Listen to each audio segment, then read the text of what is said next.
El 20 de octubre del 2019, los bolivianos acudieron a las urnas para elegir presidente. En ese tiempo, Evo Morales estaba en el poder, cumpliendo 13 años de mandato en Bolivia. Buscaba un cuarto mandato a pesar de que en las elecciones del 2016 la población decidió por el no. Esa noche del domingo 20 de noviembre, los resultados fueron a favor del partido del expresidente Evo Morales, donde consiguió un 45.7% de votos. En ese momento, la violencia estalló en las diferentes regiones de Bolivia, provocando enfrentamientos entre policías y ciudadanos. Al día siguiente, las organizaciones ciudadanas convocaron a un paro indefinido con bloqueo, marchas y cabildos, que derivaron en disturbios, enfrentamientos y represión policial, suscitando a que exista una variedad de heridos. Fueron 21 días donde Bolivia realizó un paro indefinido, hasta que el 10 de noviembre la OEA presentó un informe que indicó las irregularidades del procedimiento electoral. Horas más tarde, Evo Morales renunció a su cargo de presidente del Estado Plurinacional de Bolivia. Renunciar a mi cargo de presidencia. Latente. Semanas antes de las elecciones del 20 de octubre de 2019, se vivía una gran tensión sobre qué partido ganaría. Había dudas sobre el Tribunal Electoral. Mediante este se podía hacer creer que podía haber fraude. Temprano.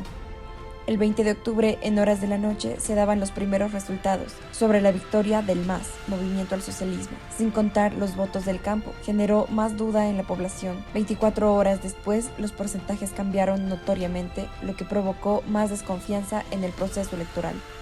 Precrisis. Convoco hoy a todos nuestros compatriotas que creen en la democracia a la movilización permanente. El 21 de octubre, el expresidente Carlos Mesa llama a movilizaciones por el fraude en el recuento de votos de las elecciones en Bolivia. El escalamiento.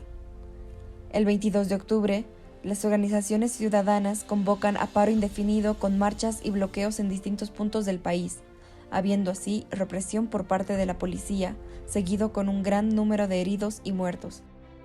Crisis. El 25 de octubre, al ser declarado Evo Morales como ganador, provoca que los enfrentamientos crezcan en la población, resultando así que la población pida la renuncia de Evo Morales. El 8 de noviembre se amotinan los policías a favor del pueblo, mientras se pedía ayuda del ejército, que ante la petición advirtió que no se enfrentaría al pueblo. Desescalamiento. El 10 de noviembre, la OEA, Organización de los Estados Americanos, presenta su informe donde indica que hubo procedimientos contundentes y regulares en el proceso electoral. Evo Morales renuncia a la presidencia del Estado Plurinacional de Bolivia. Escuchando a mis compañeros de CONALCAM, de la Central Obrera Boliviana, también escuchando a la Iglesia Católica, renunciar a mi cargo de presidencia. Momento más intenso, donde se han registrado muchos muertos, donde se han registrado situaciones extremadamente violentas, donde ha habido un enfrentamiento franco y en medio, por así decirlo, hemos estado los periodistas. Hasta para informar, reportar, escapar del lugar, en el puente Guayllani les sacaban. Saliendo del lugar, quisieron apedrearnos el vehículo, hemos estado a medio segundo de recibir las piedras, si no era por otro colega, Carlos Inti, fue el que nos salvó, a mi camarógrafo y a mí, evitando que la población apedree nuestro vehículo. Él se puso en medio, estaba llegando al punto del conflicto. Durante ese tiempo éramos muy fustigados por todos los vinculados en el conflicto, con diferentes calificativos, ¿no? Y la violencia verbal era constante y la violencia física en algunos momentos también se ha manifestado, ¿no? Protegerme en un lugar sólido. En medio de las agresiones habían bombas molotov, habían gases lacrimógenos, petardos y piedras. Otros colegas que estaban más adelante o que estaban en otros puntos mucho más débiles pueden ser alcanzados. De hecho, algunos han salido heridos.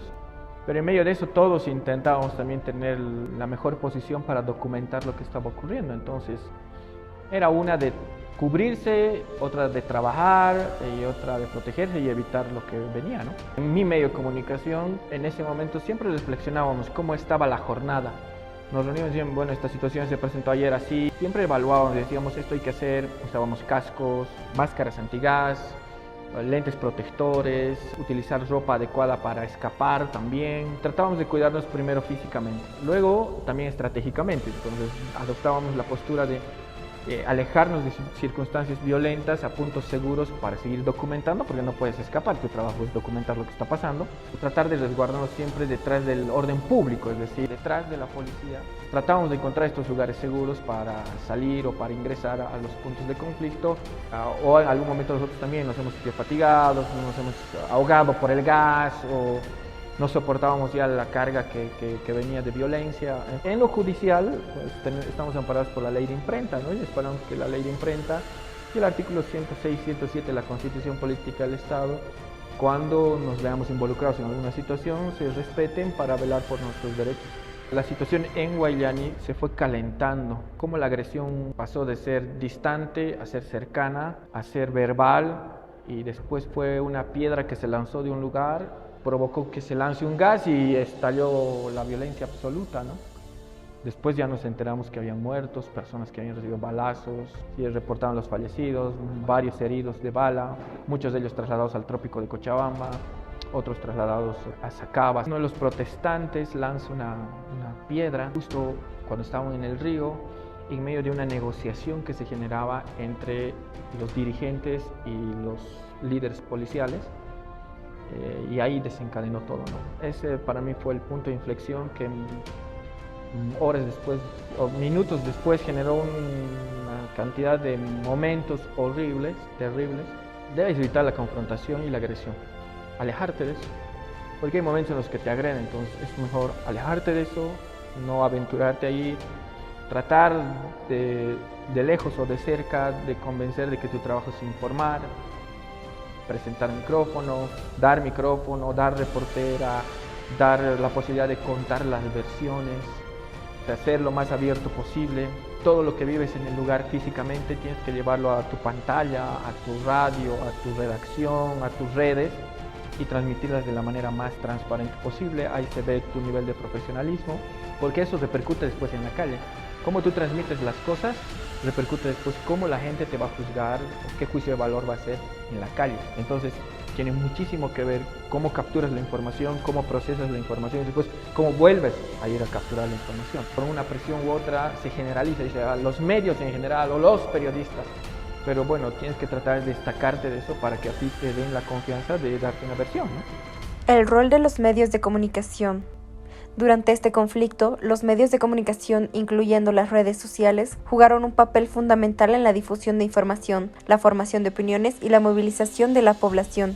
Desinformación y propagación de rumores. Durante el conflicto también se observó una difusión significativa de desinformación y rumores a través de las redes sociales. Algunos actores utilizaron estas plataformas para difundir información falsa con el objetivo de influir en la opinión pública o desacreditar a sus oponentes. Movilización y coordinación. Las redes sociales también desempeñaron un papel importante en la movilización y coordinación de los diferentes grupos involucrados en el conflicto. A través de plataformas como Facebook, Twitter y WhatsApp, los activistas y manifestantes podían organizar protestas, difundir convocatorias y mantenerse conectados entre sí. Esto permitió una rápida difusión de información y la formación de redes de apoyo, control y censura. Durante el conflicto, hubo acusaciones de censura y control de los medios de comunicación por parte del gobierno y otros actores políticos. Se reportaron casos de bloqueo de sitios web, restricciones a la libertad de prensa y el cierre temporal de medios de comunicación. Estas acciones generaron preocupación acerca de la libertad de expresión y el acceso a la información durante el conflicto.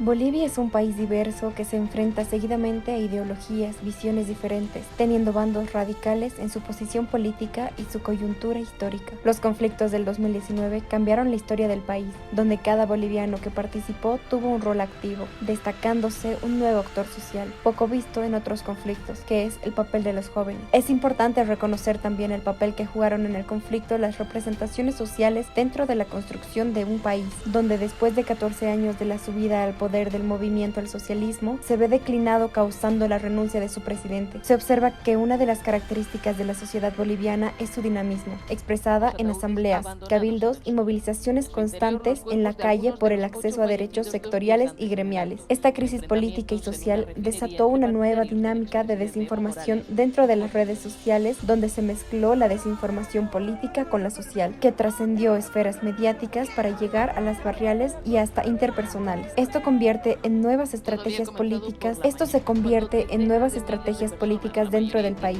En ello, la desinformación visual es la dominante. La calidad de la información es un aspecto clave, tanto para la decisión informada en contextos electorales como para la deliberación y la propia movilización en contextos sociales. Dentro del conflicto, al menos 37 personas perdieron la vida en diversos lugares del país y centenares de personas recibieron lesiones de consideración, tanto físicas como psicológicas. Este conflicto no se olvidará y quedará en memoria de todos los bolivianos, porque una vez más se demostró que los bandos divididos incrementaron la grieta social histórica que existe.